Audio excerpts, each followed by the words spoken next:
It's playtime with the Sleepy Boys.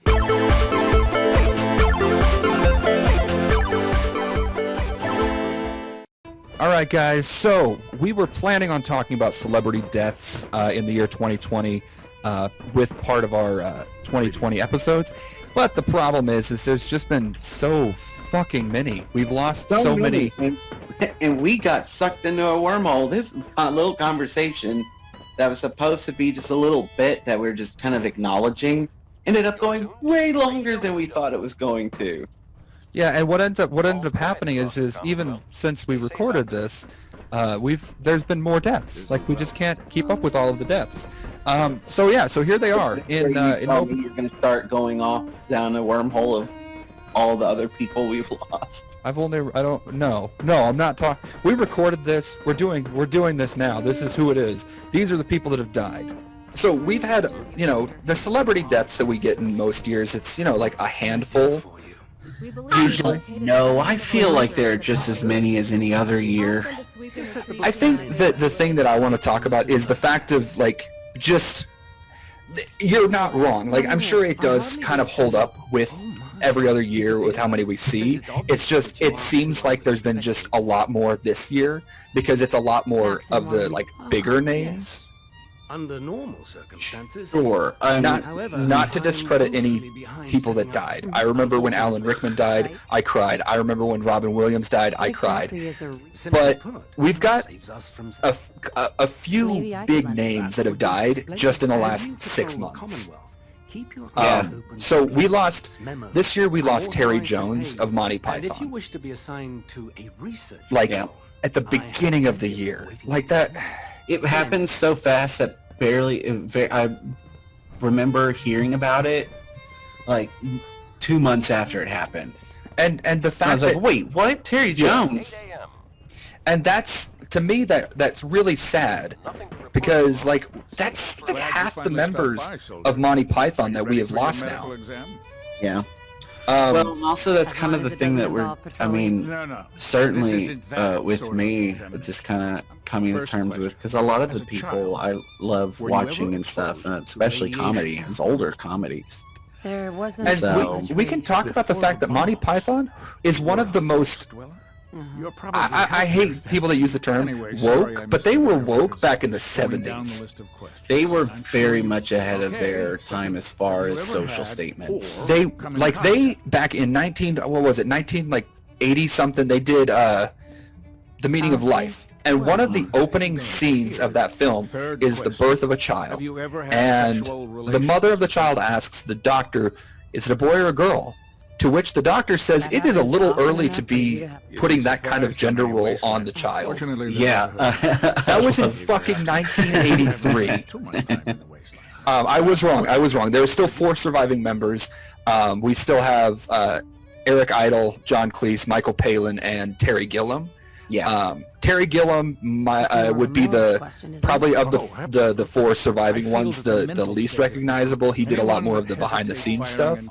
But he was there. Like, you still saw him on screen from time to time. Right. But he was never in the spotlight. Nope. We've also lost this year. We lost Kobe Bryant, of course. That was a huge tragedy. It was tragic, considering his daughter and that whole other family were involved. That in and of itself was a horrible, horrible situation. And I still, for the longest time, whenever people would throw things across the room or something, they'd yell Kobe. I still do. I still do. And every time I do it, I'm like, oh shit, I can't say that. I shouldn't be saying that. That's very disrespectful to this great athlete that is now passed on to the next world. But at the same time, I'm like, it's a great way to remember him, to honor his memory and all that. Yeah. We also lost Kenny Rogers this year. Yeah, that was crazy. That's fuck. I remember the first time I listened to Kenny Rogers. I don't, but I like to pretend that I do. Fucking asshole. You go from these really nice moments where you're like, yeah, so Kenny Rogers fucking died. Yeah, he died. Well, no, I remember. I actually do. my grandfather was very selective about the kind of music he would listen to. He does listen to. I mean, he's not a very musical person.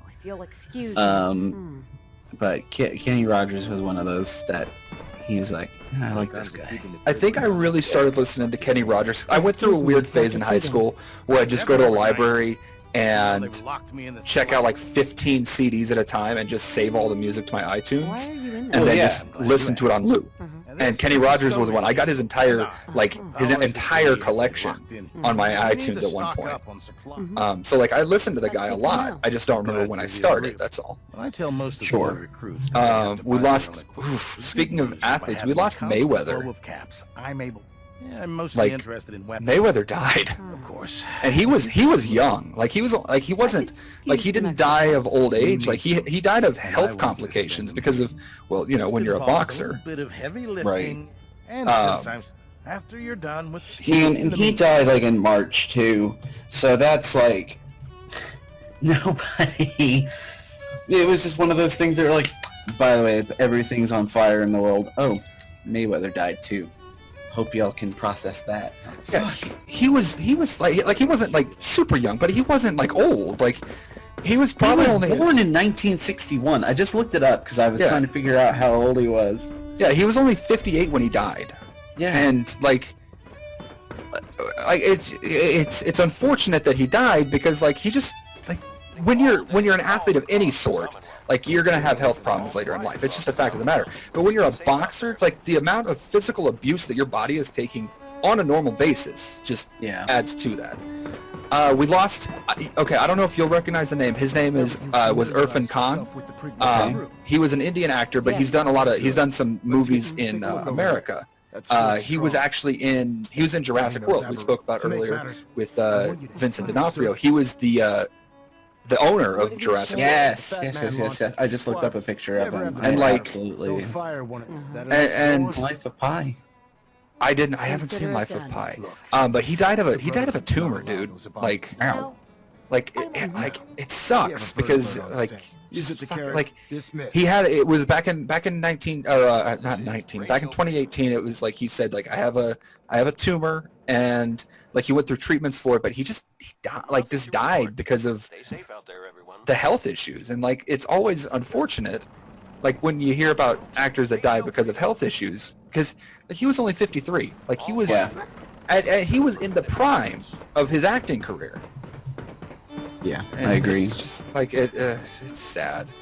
We lost little Richard. Oh, boy, that one hit pretty. That one was tough for me. I mean, for me, growing up listening to, I lived a very sheltered life. Yeah. So what I was allowed to listen to is very limited. You know, mostly Christian music from the 90s. But my first branching out into music was What do you think, Knight? I found out about Elvis. Very impressive. Yes. And then when you find out about Elvis, you kind of just start finding out about all the other artists around that era. It's really, you know, they put everybody on those greatest hits of the 50s and stuff all the time. And I had so many of those growing up. And I remember seeing videos of Little Richard and just being blown away. I was like, holy cow, are you kidding me? This guy was around in the 50s? This guy was so far ahead of his time. Well, and again, as with most of the other guys, like he didn't die of old age. No. He had the most painful type of cancer. He had fucking bone cancer. Like, yeah, that's the kind of pain I cannot fathom. Like I've broken one bone in my body. I was like a baby when that happened. But like, I've experienced pain. But the fact that like he had bone cancer. Yeah, it was brutal. We lost. And and also at the same time, just kind of thinking. You know, it's frankly a shame to what happened with Little Richard, and you know, not getting. I honestly feel like he did not get the recognition he deserved. Oh, absolutely. I mean, I know he gets like people, like, you know, people know who Little Richard is, but I mean, American music would not be the way it is without him. So, I mean, a true American icon, music icon. I mean, just, you know, it was a shame, but I mean, at the same time, even though it was a painful, you know, bone cancer and stuff, I mean, he lived a long, good. He was like 80. Yeah, he was 87 when he died. Like, it's not like he died, you know, it's not one of those tragic stories of someone who died young and stuff, but I mean... But it's still a tragic death. Yeah, absolutely. I mean, I was heartbroken over it. Yeah. Now, moving over to somebody that actually died of natural causes, and it wasn't some horrible disease or some horrible accident. We lost Jerry Stiller. Yeah. Now, Jerry Stiller, and this is a very recent one, within the last month, Jerry Stiller was one of my favorite, like, comedy actors of all time. Like, my first experience with Jerry Stiller, most people were going to say Seinfeld. My first experience was actually King of Queens. Yeah, for me it was Seinfeld, because my parents watched Seinfeld. Actually, you know what? Technically, now that I'm thinking about it, it was my first experience with him was in Heavyweights. I just didn't know at the time that it was Jerry Stiller. Oh, gotcha. So, like, but, like, seeing him in King of Queens for me was a great show. I very much enjoyed it, and Jerry Stiller in that was one of the best parts of the show. Oh, sure. Like, Arthur Spooner on that show was one of the best characters in the show because, like, he could be funny, but he could also be really emotional. There was one episode I remember seeing a long time ago where the main character, whose name escapes me, played by Kevin James, was frustrated with Jerry's character and just went off on him, just started yelling at him and just basically berating this old guy. And he felt so, like, Jerry's character felt so terrible about it that he just left. Like, he just left and figured that they didn't want him around anymore. And seeing this, like, old, sad, broken old man walking down the street with his head hanging, but, like, hanging down low was just one of the first times I ever cried watching an episode of a comedy series. Right. And so, like, Jerry Stiller's always had a very special place in my heart, and the fact that he is gone, it's right up there with when we lost Robin Williams and Alan Rickman. Yeah. Both of which had a huge impact on my life. And speaking, you know, of people who passed, who had a big influence on our lives,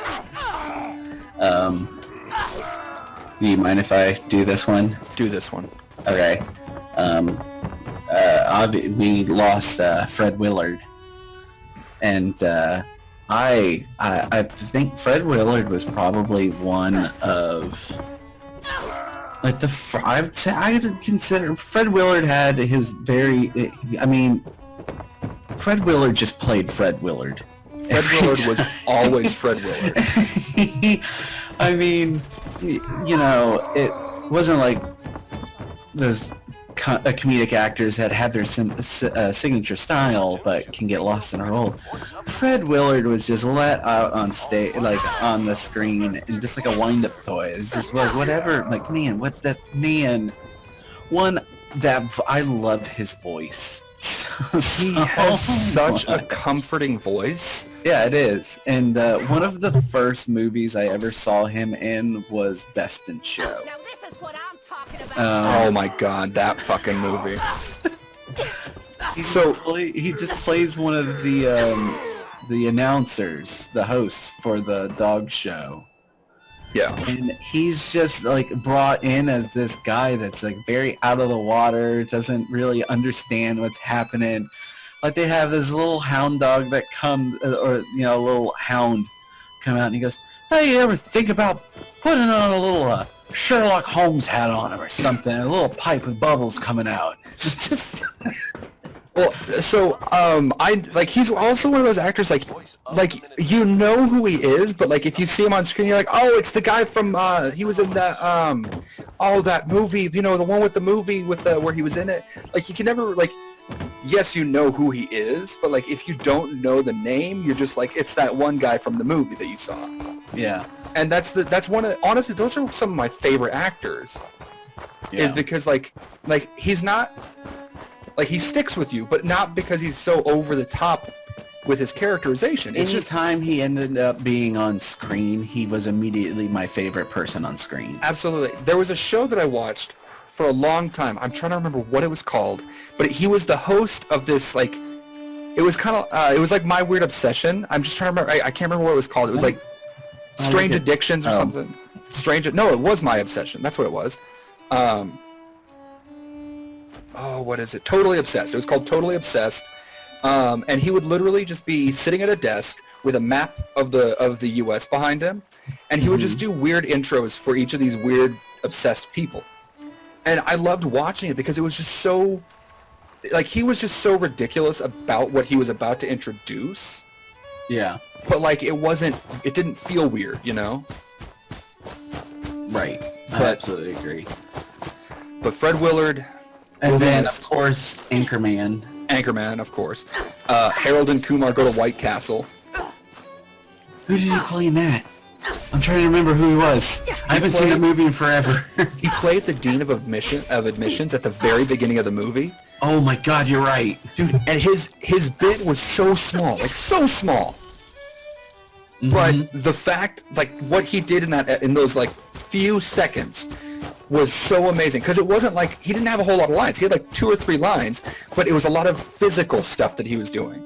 Gotcha. Because you had Kumar who's trying to get into medical school, and Kumar's a brilliant kid. Like oh my god, Harold and Kumar are younger than we are. Those super mutants What? won't be bothering you. At the beginning of that movie, Kumar was 20 years old. Thanks, friend. By the way, Wait, hold on. What are you, younger than we are? Right. So when I'm watching movies, I'm very, very bad about like gauging people's ages in movies. So Yes, at the beginning of Harold and Kumar, he was a very young student. Like Harold and Kumar were both young, supposed to be very young characters. I thought you were. I was like, where the fuck are you going with this? No, I'm sorry. That completely off topic. Anyway, so they're both like early 20s, right? But anyway, so Kumar is trying to get into medical, or no, he's interviewing for medical school. He had no desire to actually go to medical school, and Fred Willard plays the dean of admissions. So he's answering all these questions really professionally, like, oh yeah, if you do this, you got this going on. And then he answers his phone when Harold's calling him up, and he's like, hey, what are we doing tonight? And he just starts going off about like all this like very much conversation you don't want to have about like in front of the dean of admissions for this college you're trying to go to. Right. And then he ends up like just the facial expressions that Fred Willard has as he's hearing all of this is just, it's amazing. And then he ends up spilling coffee into his crotch, like very simple stuff. Like it's physical humor at its simplest, and it's amazing, and I love it. Yeah. But so Fred Willard. You're missed. You go up there, you hang out with Harambe and Robin Williams and fucking... You just put Sherlock Holmes hats on all those little hounds up there in heaven for me, buddy. Because all dogs go to heaven, bud. Yeah, all of them. Oh yeah, and on a minor footnote, Joel Schumacher died. I know, I saw that. Yeah. R.I.P. Batman. R.I.P. R.I.P. Bat Nipples. All right. You can never remove Bat Nipples. You can never forget Bat Nipples. Yeah, never forget Bat Nipples.